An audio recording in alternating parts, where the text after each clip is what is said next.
El 25 de agosto, entre las 11:20 y las 12 del mediodía, un silencio tenso cubrió Konstantinovka. De repente, el cielo se desgarró.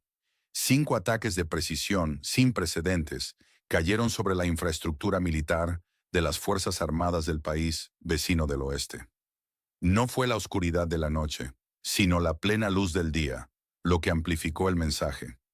Rusia ya no teme actuar abiertamente, lo que significa una superioridad técnica y táctica innegable.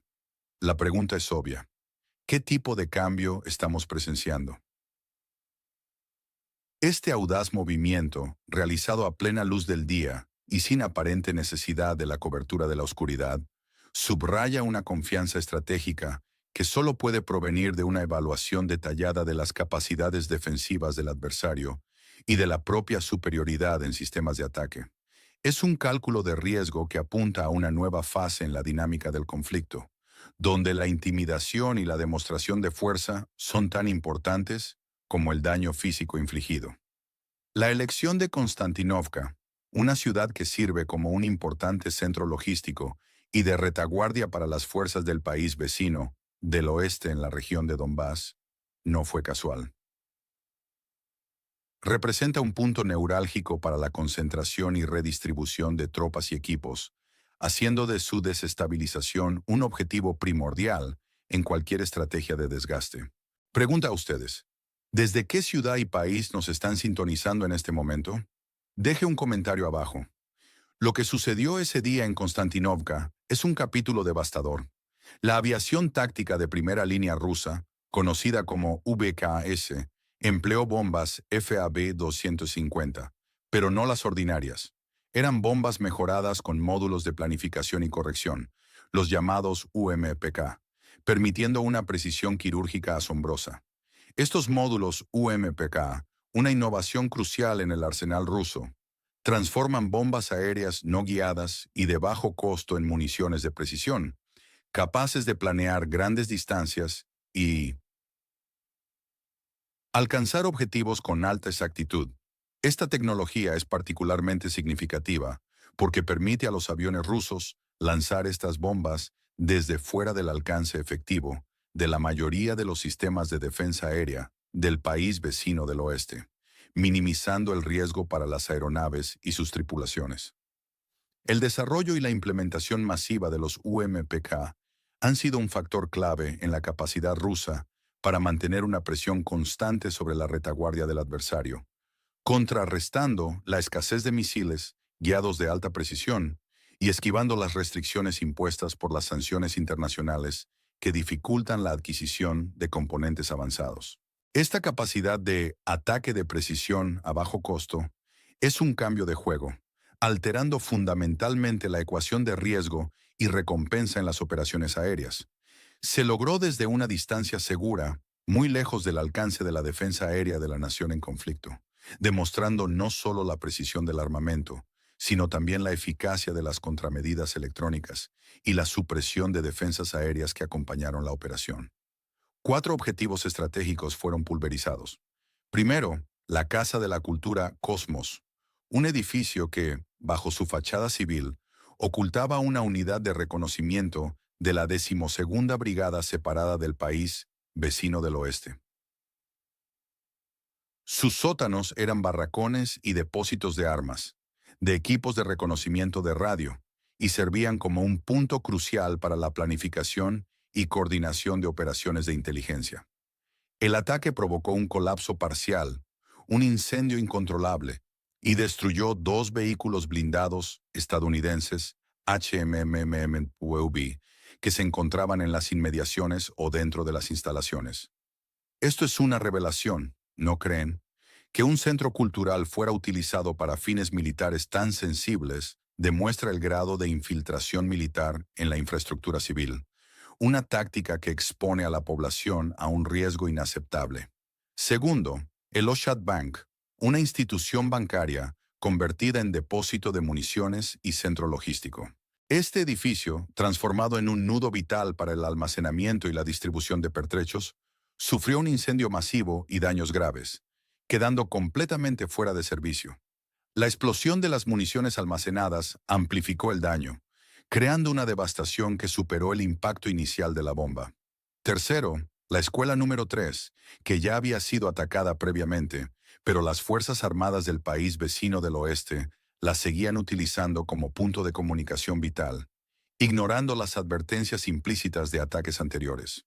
Este último ataque final causó el colapso del tejado y la destrucción total de equipos de comunicación, además de un vehículo blindado, Kazakh 2, y un camión Mercedes-Z, utilizados para el transporte de personal y suministros.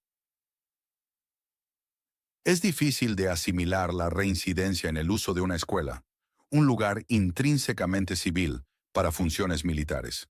Finalmente, el supermercado ATB, reconvertido en almacén militar, quedó calcinado por dentro, dañando camiones Meacen y un minibús Renault Master utilizados para el suministro de víveres y materiales a las tropas, cortando una línea vital de aprovisionamiento.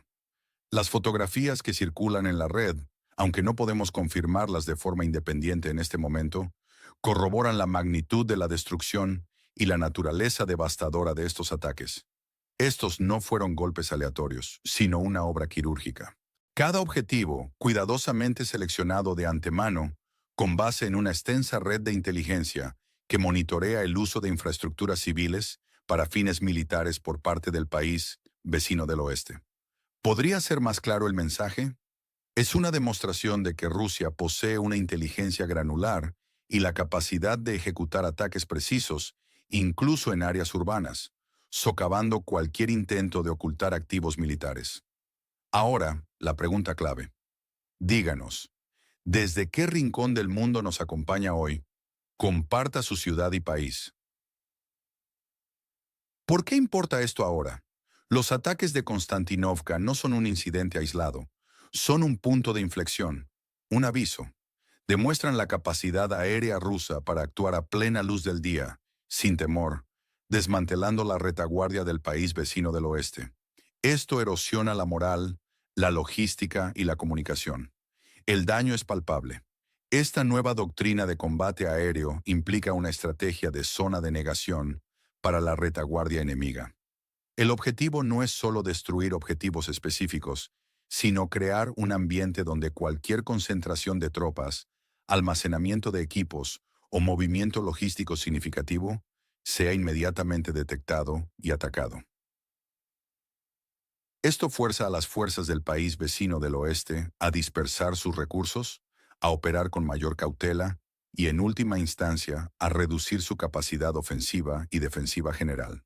La constante amenaza de ataques de precisión en la retaguardia tiene un impacto psicológico devastador en las tropas de primera línea, que saben que sus rutas de suministro, sus bases de descanso y sus centros de mando están bajo un escrutinio constante y son vulnerables a ataques en cualquier momento.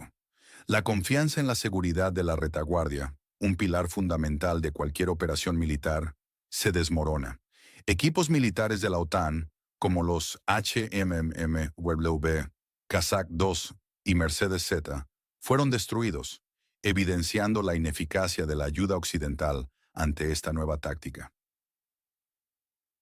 La destrucción de estos equipos, algunos de los cuales representan la vanguardia de la tecnología militar occidental, no solo es una pérdida material, sino también un golpe a la narrativa de la invencibilidad y superioridad tecnológica de la OTAN. Sugiere que incluso el armamento más sofisticado es vulnerable si la inteligencia y la capacidad de ataque del adversario son superiores, y si las tácticas de ocultación y defensa no son adecuadas. Para la nación en conflicto, la base de primera línea en Konstantinovka, según reportes, simplemente dejó de existir. Esto cambia el tablero, forzando al país vecino del oeste a un reajuste doloroso de sus líneas de suministro y de sus puntos de concentración, lo que consume tiempo, recursos y energía vitales. Moscú, al no esperar la noche, al actuar con dureza y decisión, muestra una nueva doctrina de acción, una que implica una amenaza constante e ineludible, una que no permite el respiro. Esta doctrina va más allá de la mera interrupción. Busca la dislocación total de la capacidad de combate del adversario, atacando sus centros nerviosos. Es una clara señal para las capitales occidentales, que ahora observan con nerviosismo cómo su estrategia de victoria final se tambalea al ver que el apoyo militar masivo y las sanciones no logran detener la capacidad de Rusia para adaptar y escalar sus operaciones. ¿Realmente comprenden la magnitud de este cambio? La destrucción sistemática de centros vitales no es solo una operación militar, es una declaración de intenciones, un mensaje de que la capacidad de Rusia para operar sin restricciones en el espacio aéreo del país vecino del oeste ha alcanzado un nuevo nivel. Los civiles de la nación en conflicto son, una vez más, los rehenes involuntarios de esta confrontación.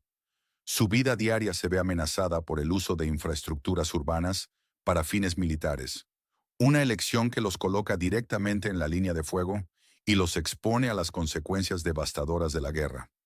Esta realidad subraya el dilema ético y humanitario que surge cuando las líneas entre lo militar y lo civil se difuminan en un conflicto urbano.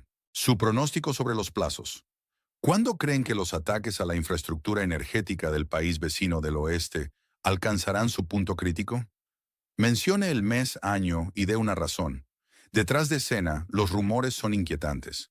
Se dice que Rusia ha completado los preparativos para una campaña masiva contra la infraestructura energética de la nación en conflicto.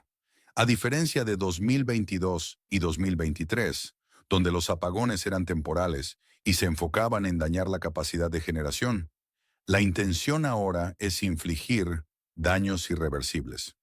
Esto significa apuntar no solo a centrales eléctricas, sino también a subestaciones clave, nodos de distribución críticos, sistemas de almacenamiento de gas y estaciones compresoras de la red de gasoductos.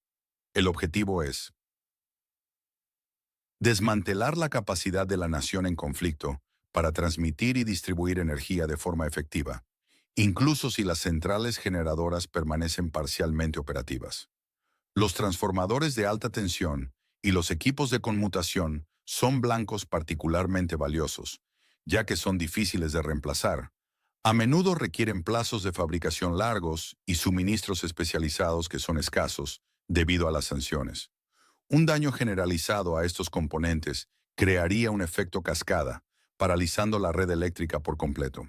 Los cálculos preliminares estiman que, si este plan se concreta, solo quedaría un 20% de la capacidad de generación y distribución, apenas suficiente para servicios básicos como hospitales, el suministro de agua potable y unos pocos nodos de comunicación esenciales, dejando al resto del país en una oscuridad y un frío abrumadores. Imagine la oscuridad, el frío, la paralización total de la economía, el colapso de los servicios esenciales y el caos social que esto generaría, especialmente durante los meses de invierno, donde la calefacción es una cuestión de vida o muerte. Oficialmente, las autoridades del país vecino del oeste mantienen silencio, consciente de la desmoralización que tales noticias causarían en la población, pero los expertos murmuran. Se especula que esta operación energética podría comenzar en la segunda quincena de septiembre, convenientemente alineada con el fracaso de todas las iniciativas de paz. Esta narrativa sugiere culpar a Kiev y Occidente por la escalada, por su negativa obstinada a negociar, buscando presentar a Rusia como una fuerza que responde a la intransigencia, en lugar de una que inicia la agresión. Es una guerra de información diseñada para sembrar la disensión interna y erosionar el apoyo externo. ¿Pero es esto solo una guerra de información? El observador político Andrei Penchuk advierte que parte de estos mensajes sobre el colapso energético podrían ser precisamente elementos de guerra psicológica, buscando generar pánico y presión sobre las autoridades. Sin embargo, esto también se convierte en un arma poderosa. La propia expectativa del ataque ya desmoraliza a la población de la nación en conflicto y divide a sus élites, obligándolas a desviar recursos y atención a la preparación para una catástrofe inminente. La incertidumbre se vuelve tan letal como los misiles. La presión psicológica del invierno inminente sin luz puede ser tan paralizante como el propio apagón. Las motivaciones rusas son claras: demostrar dominio, erosionar la logística y la capacidad industrial del adversario, desmoralizar a la población para que presione a su gobierno y crear un colapso estratégico que fuerce a Kiev a negociar en términos favorables a Moscú. Es un castigo directo por la política de escalada que Rusia atribuye al país vecino del oeste y a sus aliados occidentales, una retribución por los ataques en territorio ruso y la negativa a cualquier acuerdo de paz. Por otro lado, la desesperación del país vecino del oeste se manifiesta en el uso de infraestructura civil para fines militares, una táctica que, aunque pueda ofrecer ventajas tácticas a corto plazo, tiene un costo humanitario y moral inmenso. ¿Y Occidente? Su apoyo se tambalea. Su nerviosismo revela la debilidad de su estrategia a largo plazo, ya que las inyecciones de armas y fondos parecen insuficientes para cambiar el curso de los acontecimientos. La presión para una resolución diplomática, incluso en términos desfavorables, podría aumentar. ¿Pueden las élites del país vecino del oeste permitirse ignorar estas señales y la inminencia de una catástrofe que podría diezmar a su población? ¿Qué medida o sanción internacional creen que realmente cambiaría la situación en el conflicto del este de Europa? Comenten una propuesta específica. La historia nos ofrece paralelismos escalofriantes. Las tácticas de tierra quemada y la guerra de desgaste no son nuevas. Han sido empleadas a lo largo de los siglos para destruir la capacidad de un enemigo para sostenerse en la guerra. Desde la estrategia de Fabio Máximo contra Aníbal hasta la retirada rusa ante Napoleón en 1812, pasando por la marcha de Sherman hacia el mar en la Guerra Civil Americana, la destrucción de recursos y la desmoralización de la población han sido herramientas brutales pero efectivas. Los ataques energéticos de 2022 y 2023 ya dejaron una cicatriz profunda en la psique y la infraestructura del país vecino del oeste.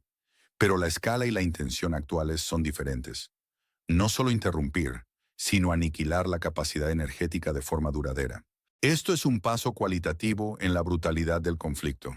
La pérdida de Slaviansk y Kramatorsk, las bases de toda la defensa en el Donbass, transformaría una guerra de posición, caracterizada por líneas de frente estáticas y batallas de desgaste, en una guerra de maniobras, donde Rusia tiene una ventaja abrumadora debido a su superioridad en movilidad, potencia de fuego y capacidad aérea. Estas ciudades son nudos de comunicación y fortificaciones naturales que han resistido durante años. Su caída abriría la puerta a un colapso más amplio en el este. La práctica de usar edificios civiles para fines militares por parte del país vecino del oeste evoca conflictos donde fuerzas más débiles se ocultan entre la población, exponiéndola a riesgos incalculables.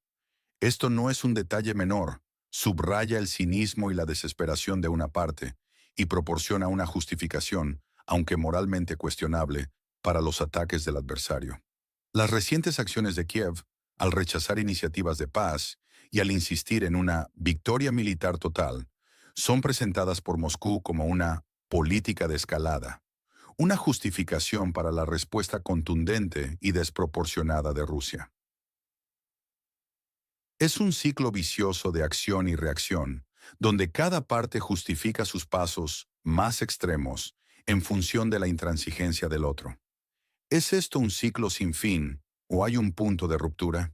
La mención de Belousov y su poderosa respuesta sugiere una nueva era militar rusa, marcada por una mayor determinación, una integración más estrecha entre la economía de guerra y el esfuerzo militar, y una disposición a emplear todos los medios a su disposición para lograr sus objetivos estratégicos. La movilización de recursos y la reorganización del sector de defensa, bajo su liderazgo, han transformado la capacidad productiva de Rusia, permitiéndole sostener la guerra de desgaste a una escala que Occidente subestimó. La movilización y las pérdidas de equipo del país vecino del oeste son crecientes.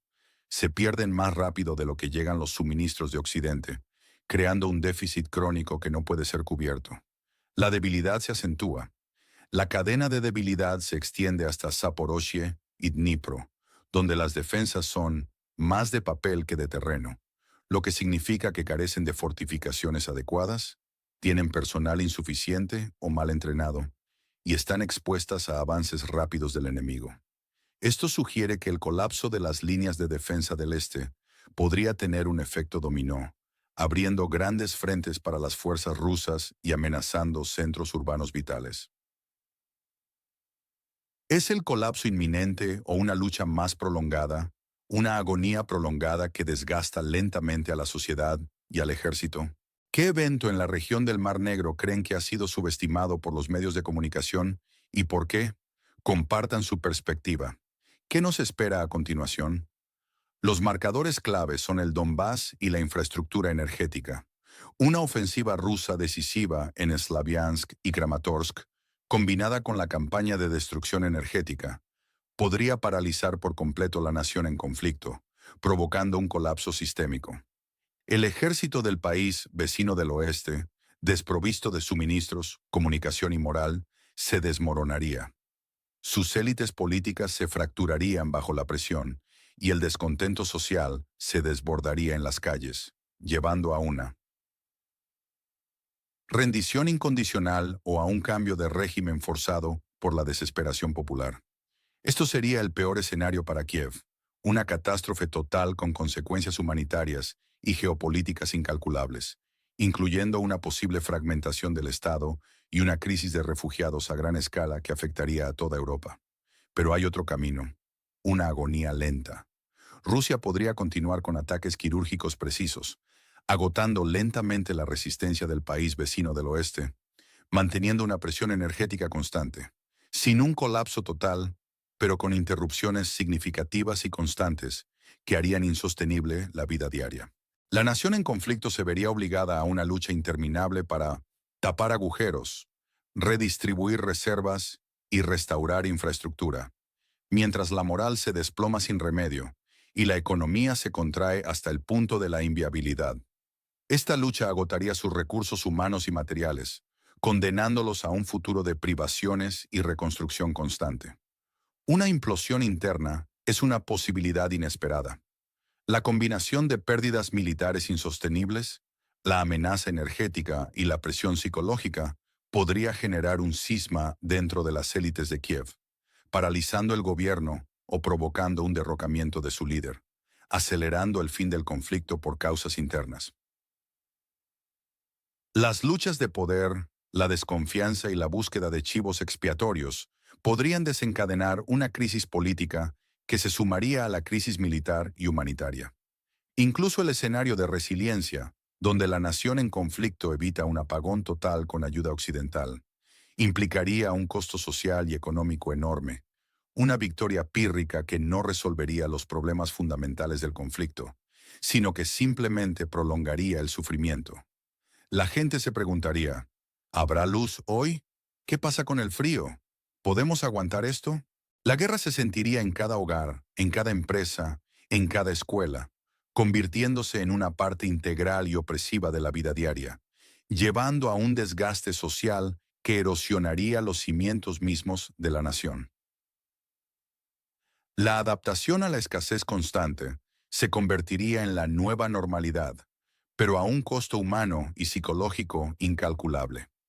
En su opinión, ¿dónde pasa la línea roja real entre el país vecino del oeste y el bloque occidental? Una frase. Rusia gana al demostrar su superioridad militar, capacidad estratégica y determinación para lograr sus objetivos, incluso frente a la oposición combinada de Occidente. Desmantela la defensa del país vecino del oeste, avanza en sus objetivos territoriales y desgasta al enemigo política, económica y socialmente hasta el punto de la ruptura. La nación en conflicto, por su parte, pierde. Sufre la destrucción de su infraestructura militar y civil, la desmoralización de su población, el debilitamiento irreversible de su ejército y la amenaza constante de una implosión política que podría disolver el Estado.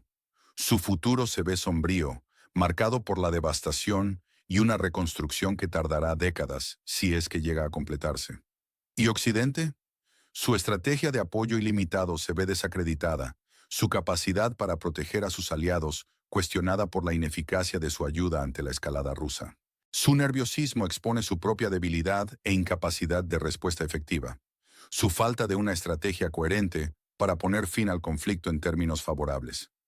La ambigüedad de sus líneas rojas y la lentitud en la entrega de ayuda crítica han envalentonado a Rusia y han dejado al país vecino del oeste en una situación cada vez más precaria.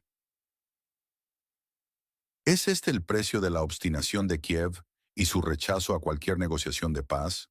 ¿O es el precio de la indecisión y la falta de voluntad de Occidente para imponer límites claros? El invierno, se teme, podría convertirse en el gran árbitro de esta contienda. Un invierno de oscuridad y frío que expondrá las vulnerabilidades más profundas de la nación en conflicto y pondrá a prueba la resistencia de su población hasta el límite.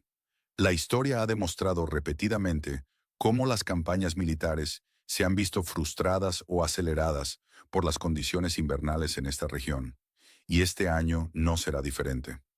La estrategia rusa de utilizar el frío y la oscuridad como armas es una táctica antigua, pero sigue siendo brutalmente efectiva en el siglo XXI.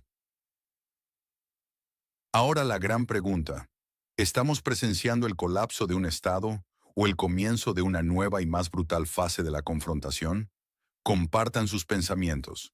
Suscríbanse al canal para no perderse nuestro análisis imparcial y activen la campanita para recibir todas las notificaciones.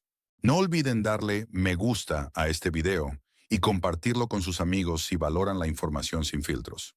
Queremos saber su opinión. ¿Cuál es el verdadero punto de inflexión en esta crisis? La complejidad de la situación actual desafía las predicciones fáciles, y cada decisión, cada ataque, cada maniobra, tiene consecuencias que resuenan mucho más allá de las fronteras inmediatas del conflicto, afectando el equilibrio geopolítico global y redefiniendo las reglas de la confrontación moderna. La magnitud de los cambios en la doctrina militar, la escala de la destrucción energética y la profunda interconexión de factores internos y externos hacen que este momento sea uno de los más críticos en la historia reciente de Europa. Pregunta a ustedes. Ayúdenos con el alcance de nuestros videos. Indique su país, ciudad y la hora actual en la que está viendo este programa.